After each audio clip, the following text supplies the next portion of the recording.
Hear the Holy Gospel of our Lord Jesus Christ, according to Matthew. Jesus was led up by the Spirit into the wilderness to be tempted by the devil. He fasted 40 days and 40 nights, and afterwards he was famished. The tempter came and said to him, "If you're the Son of God, command these stones to become loaves of bread." But he answered, "It is written, one does not live by bread alone, but by every word that comes from the mouth of God." And the devil took him to the holy city and placed him on the pinnacle of the temple, saying to him, "If you are the Son of God, throw yourself down, for it is written, he will command his angels concerning you, and on their hands they will bear you up, so you will not dash your foot against a stone." And Jesus said to him, "Again it is written, do not put the Lord your God to the test." Again the devil took him to a very high mountain and showed him all the kingdoms and the world and their splendour, and he said to him, "All these I'll give you, if you'll fall down and worship me." And Jesus said to him, "Away with you, Satan, for it is written, worship the Lord your God and serve him only." Then the devil left him, and suddenly angels came and waited on him. This is the gospel of the Lord. So please be seated.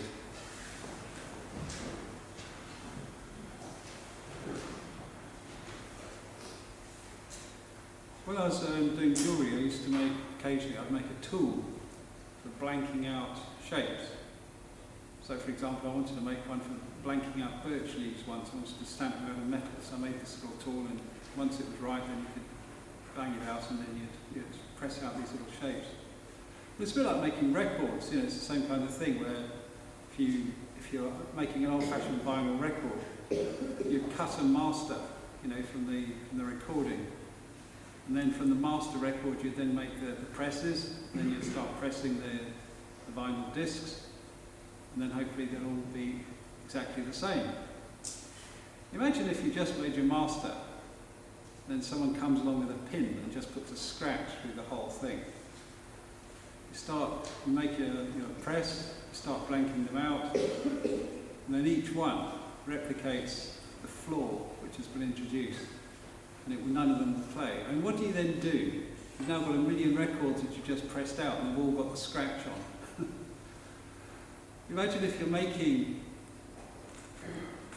you make up a master copy of something, the original die, and then someone comes along and messes with the die, so that each one that comes out is then distorted and doesn't work. And that's the problem that the Lord has, and that's what Paul is trying to explain. Because when Adam ate this fruit, he was, up till that point, he was unblemished. He was, if you like, spotless. There was nothing wrong with him. It said how he was made in the image of God. And God looked upon all that he was made, and behold, it said it was very good. It was really good. So Adam, when he was made, was good. His creation was good. He was in the image of God. There was nothing wrong with him. He was supposed to be, if you like, the master copy. He was supposed to be like the first of many brothers, the first of the multitude that would fill the earth and subdue it, that would cover the earth, in a way that was wholesome, in accord with the wisdom of creation, in a way that would somehow give glory to God, so that the people would spread over the whole face of the earth. We would somehow work it and keep it, is the phrase they use there. So somehow we would interact with nature in a way that was wholesome and good, so that the whole world would be turned into a kind of parkland or a garden or something. So we'd live everywhere, and we'd somehow have this relationship with the land in which we lived, but it would be a healthy relationship. It would somehow beautify the landscape. Somehow there'd be areas of wilderness where there'd be wild animals living, but there'd be gardens, and there'd be parks, and there'd be houses, and there'd be the stuff which we'd make for ourselves, partly for our own utility and partly just for the joy and the beauty of it. I mean, if you think about the most beautiful landscapes, the most beautiful pictures of them, often they include some kind of human element in them. Now, if you want to make a beautiful picture of a river, for example, you might choose, a nice scenic part of the river, but you might also choose a part where there's a beautiful building or a bridge or something like that in it. But when it's nice, that human element can actually add to the landscape, can make it more interesting, more beautiful. But too often, what we do does not beautify the landscape. It makes it worse. Down in Bath recently with Nikki, there was a picture on a wall of the house. And it was a picture of the town in about the year 1780. And what was striking was that they had made this engraving showing a panorama of the town of Bath. And it showed all the fields and all the hedges and everything, and it showed the buildings, which were then new. They'd put up these new buildings. But the thing was, they were proud of the buildings. They were actually proud of the view of the town. They looked at the town and they thought, this is a really handsome looking town. And they were pleased with it. And they said, look at our town. We are really happy with the way this town looks now. We're really, full of it. We're happy and we're glad and we're proud of this thing which we've made. We want everyone to know it, so therefore we've made this print so that people can look at it and can share our happiness and our wonder. Can you imagine doing that now? And if you look at the average town nowadays, can you imagine someone taking a picture of the town as a whole so they can share the happiness of the appearance of it? And mostly when people look at them now, you just think, oh my God, what a mess. I mean, what's gone wrong? Where's the problem? And the problem is basically human nature, isn't it? And so, like the record with the groove cut in the master copy, every copy now made has got this flaw in it, so it doesn't play back properly. Like a model that's been replicated. Each replication of it contains that mistake which was introduced at the beginning, and so none of them now work properly. And that's the problem with human beings, with men and women, all over the world. There's something intrinsically wrong with us, and we don't work properly. Now, if you've got a dud batch in the manufacturing process, you tend to just do what they call a batch withdrawal. You just say, well, actually, that was a bad batch. Send them back, all your wholesalers, all your retailers, if you bought them. We'll destroy them, recycle them, whatever, and then we'll send you a good batch. But the trouble is, you're talking about people here. So you just can't do a batch recall and just recycle them. So the Lord needed a plan to correct the error which was introduced at the beginning, before the first reproduction. And so Jesus somehow had to be the one that would bring about the plan. He would have to correct the problem and then set up the process so that the replication would then be corrected, so that the people could be retrieved. And so here Jesus is tempted. There's an interesting idea that Jesus, it says, was perfected by suffering. And the word perfected means sort of made complete, finished, if you like. Adam, although he was blameless at the beginning, he was spotless, he wasn't complete. I've got a hunch that the whole tree of the knowledge of good and evil thing was put there so that Adam would choose the good. He would choose to listen to the Lord and would trust him, do as the Lord wanted, and by having chosen the good as opposed to the evil, he would thereby know good and evil. Now, when the serpent said to the woman, the Lord knows that if you eat it, you shall be like God, knowing good and evil, he was lying to her, because actually, if you think about the story, she was already like God, because she's made in the image of God. Adam was already like God, made in the image of God. And this thing about knowing good and evil was something they would have had anyway by rejecting evil. They'd have then known what it meant to choose the good, and thereby know by default that the evil was the other one. So this was somehow part of the process, if you like, of finishing them. Because the Lord, I don't think, wanted simple robots. things that would simply run a program and do automatically what he wanted. He wanted us to choose. He gave us free will so that we could make our own decisions. So our decisions are real. So our decisions are meaningful. And so we make decisions about all kinds of things. We can be creative. Each one of us has got different clothes on today. We all chose creatively what we would wear. It's not a moral decision. It's a creative one. And it's one which we can choose well. We can choose to look nice. We can choose to look appropriate. Or we can choose to look peculiar. Or we can choose to look a mess. It's up to us really, isn't it? We can choose to express the exuberance of our personalities, or we can choose to express something else. But that's a creative choice. But it's a meaningful one. I mean, we can do what we like. But we can also choose good and evil. We can choose whether to speak the truth or not. We can choose whether to do right or not. And these are meaningful things. These are real things. Adam was given this choice. What is he going to do? It was a meaningful choice. It was a choice upon which a lot rested. But the actual premise was he was meant to remember what the Lord had said and trust him. That was the simple premise. Remember what I've said, trust me, obey me. And those three things, remember, trust and obey, kind of go together. And Jesus remembered what the Lord had said. He said, a man does not live by bread alone, but by every word that comes from the mouth of God.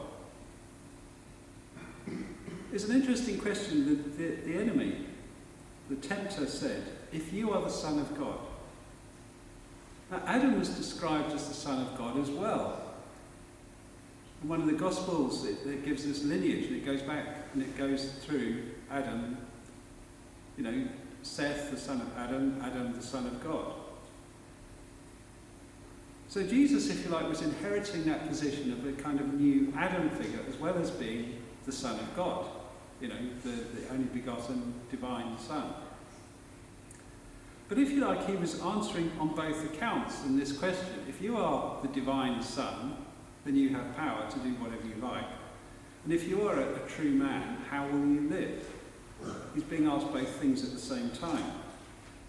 And Jesus answered, as the divine Son, I'm not going to use my power just for convenience or pleasure.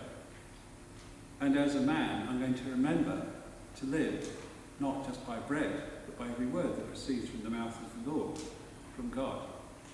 I'm going to remember what he has said, and I'm going to obey it. I'm going to listen to it, and I'm going to trust it.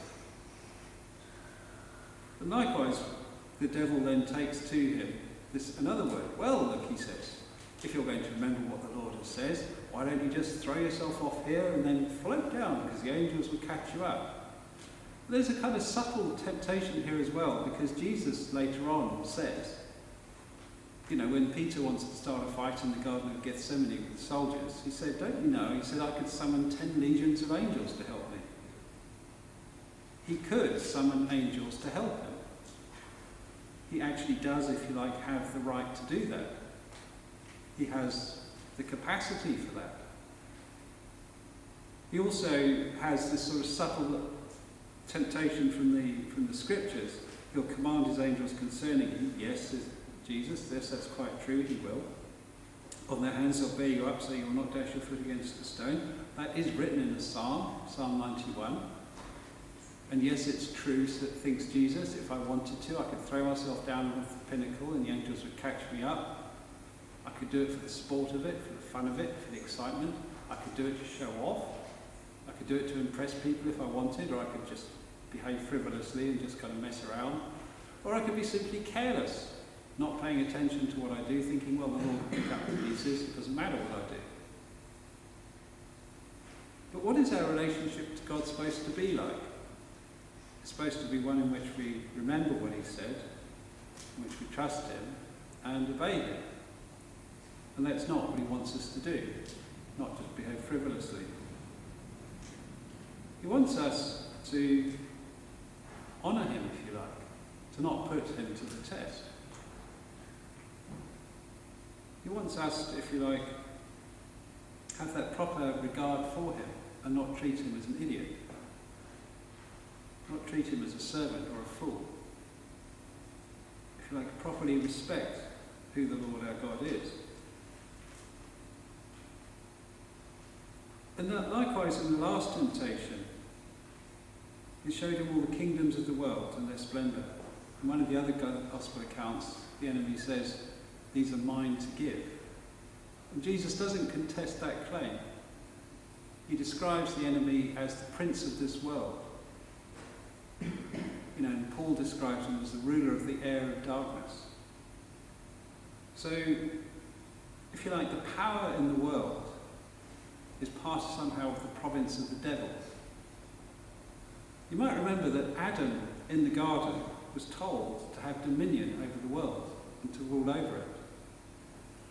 The Lord made Adam in his image to be the ruler of the world, to be, if you like, his representative on the world, on the face of the earth, to show the world who God was and to show God who the world was, to have that relationship, that intermediary relationship between creation and God in heaven. And when Adam did this, when he listened to the snake and ate the fruit, he, if you like, gave his right of rule over the world to the enemy. And he became a slave of death and sin. He became a chattel. He was no longer the ruler, but the ruled. And now, having been corrupted, the things which Adam did do, the things which we do, have also been corrupted. And they go wrong. And so Jesus, the inheritor of that, now, instead of being the natural ruler, is now, if you like, being ruled over by the devil. The devil, it seems, has this power that at present Jesus does not have. And the devil says, if you fall down and worship me, I'll give you the power. Jesus could have taken power, political power. He could have simply taken over the country. He could have become a conqueror. He could have become an emperor, a ruler. There'd be no power to contest it. There'd be no power that could rival it. No one could outwit him in politics. No one could invoke anything that would stand against him. But what kind of ruler would he be? Even if he began with the best of intentions, he'd be a tyrant. Because the only way to actually wield that kind of power at the moment is by tyranny. And so, he wouldn't actually solve the problem. Even if he was ruling over all the kingdoms of the earth, even if he was the Son of God with all the wisdom and the knowledge that came with, he wouldn't actually be able to cure his people. We'd still be wrong. We'd still be, if you like, default. But also, Jesus knew that he was born to be king. He would one day be the ruler of all the kingdoms of the earth. But he would not take that position from the enemy. And he would not win that position by simply conquering and overthrowing other powers that exist. That power, that ruling, that kingship, which is truly his, he would achieve by rising to the right hand of the Father and by eventually overthrowing the enemy, not by submitting to him. And so each one of these things somehow is intrinsic to who Jesus is and to what he would do for us. But behind all of them is this proper relationship to God. To remember what he has said, to listen to what he said, to obey it, and to trust him. And so Jesus, the man, had to trust God with this terrible hunger, that he knew that somehow his Father would have a plan for this hunger, even though he couldn't understand it or see it at the moment. He would have to trust God with the things which he'd have to go through, and not simply facilitate them with the power that he had to make it easier or more glorious for himself. And he would have to trust God that he would have to go through the cross to actually win that kingship for us. That the power which Adam gave to the devil would be brought back from the devil by Jesus rising from the dead and ascending to the Father's side. That he would be faithful. He would not give in. He would not listen to the enemy. He would trust his Father and would walk truthfully with him. And by doing that, he would be able to restore the pattern to what it means to be human. So that instead of inheriting the defaults of Adam, the defects of Adam, we can inherit the perfections of Christ, who, if you like, has restored the groove, restored the pattern, restored the image, who has thrown off this, who has become finished and perfected and remained unblemished.